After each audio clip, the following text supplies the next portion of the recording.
मोदी तेरी तानाशाही, वो मोदी तेरी तानाशाही। देखिए संविधान की किताब लिए हाथ में युवा उतरे हुए हैं, जिन्होंने संविधान की किताब को हाथ में लेकर के ये सरकार को दिखाना चाहते हैं कि देश संविधान से चलेगा। ये लोकतांत्रिक देश है, यहाँ संविधान का राज कायम रहेगा। सरकार को आज सांकेतिक रूप से आगाह करने आए हैं। 21 तारीख से ये आंदोलन एक बड़ा रूप लेगा।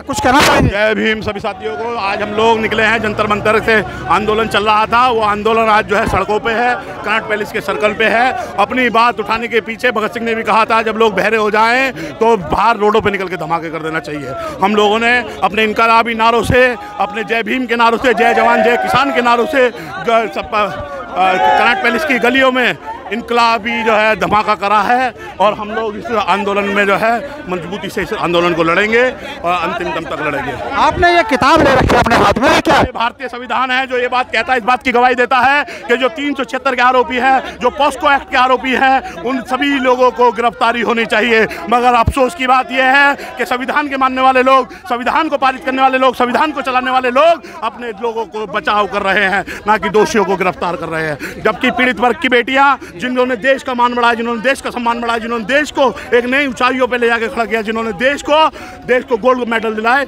वो बेटियां आज जंतर मंतर पे बैठी हुई 23 दिन हो गए हैं उन्हें, मगर उनकी आवाज़ अभी तक नहीं कोई उठा रहा है। और ये भारतीय संविधान इस बात की गवाही देता है कि उन दोषियों के खिलाफ कार्रवाई होनी चाहिए, उनको जेल में होना चाहिए।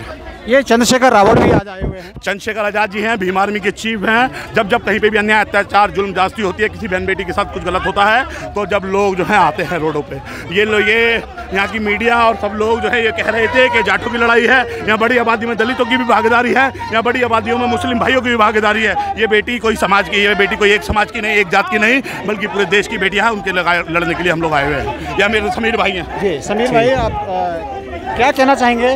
ये न्याय क्यों नहीं मिल रहा है? मैं देखिए कहना सरकार जो है कहीं न कहीं ये उसको बचाने का प्रयास क्यों कर रही है ब्रजभूषण को, क्या कहना चाहेंगे इस पर? देखिए मैं आपको बताना चाहता हूँ, पहले उस नारे से मैं शुरुआत करना चाहता हूँ जो मोदी जी दिया करते थे कि इस भारत के अंदर बेटी पढ़ाओ बेटी बचाओ।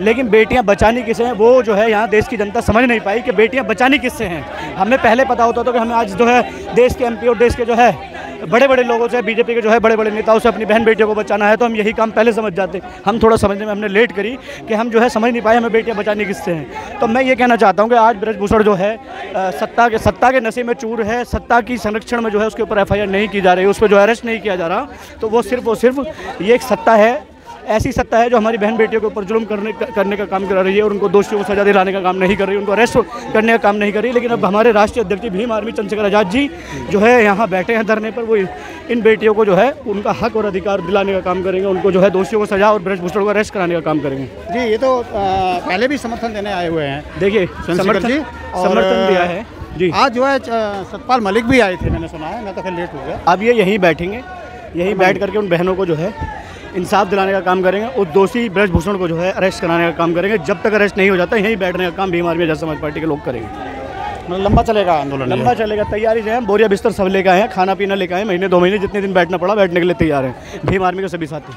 21 तक का खाप पंचायतों ने जो समय दिया था, देखिए हम भीम आर्मी की बात कर सकते हैं, बाकी अन्य संगठनों का हमें मालूम नहीं। हम जो है पूरी तैयारी से हैं।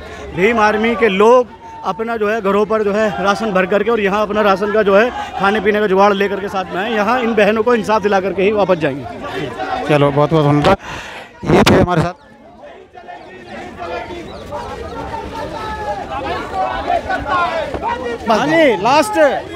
लास्ट यही कहेंगे कि इस देश की जनता, नौजवान किसानों से हाथ जोड़कर ये विनती है कि इन बहनों की लड़ाई में हमारा साथ दीजिए। आइए इस लड़ाई को लड़ें, क्योंकि आपकी बहनों के, हमारी बहनों के, इनकी बेटियों के भविष्य की लड़ाई है। और इस बार अगर ये सफ़ेद पोश भेड़िए जीत गए, सत्ता के ये नशी लोग जीत गए, तो ये कहीं ना कहीं इस देश की बेटियों की हार होगी। इसलिए ज़्यादा से ज़्यादा संख्या में आकर इन भारत माता की बेटियों को न्याय दिलाने का काम करें। ये कर्नाटक में जो चुनाव हारे हैं, कुछ इससे क्या मैसेज? पूरे देश में चुनाव हारेंगे। अगर यही महिला विरोधी मानसिकता इनकी रही तो ये पूरे देश में चुनाव हारेंगे, आप ये जान लीजिए। चलिए, हमारे किसान आंदोलन के साथी और ये त्रिपाठी जी थे, गोरखपुर से हैं, योगी बाबा जी के आप लगातार किसानों की आवाज़ उठाई आपने और अब पहलवानों की आवाज़ उठाए। इस दौर में जो आप काम कर रहे हैं, कहीं ना कहीं इतिहास के पन्नों में आपका नाम भी दर्ज होगा कि जब पूरा देश और दुनिया एक सरकार की महिना मंडन में लगा था, तब आप जैसे गाँव के लोग, नौजवान किसान जो है सड़कों पर हाथ में कैमरा और माइक लेकर के इस देश में सच्चाई और ईमानदारी की लड़ाई लड़ रहे थे। इसलिए आपका भी तहे दिल से शुक्रिया अदा, धन्यवाद, जय हिंद। धन्यवाद।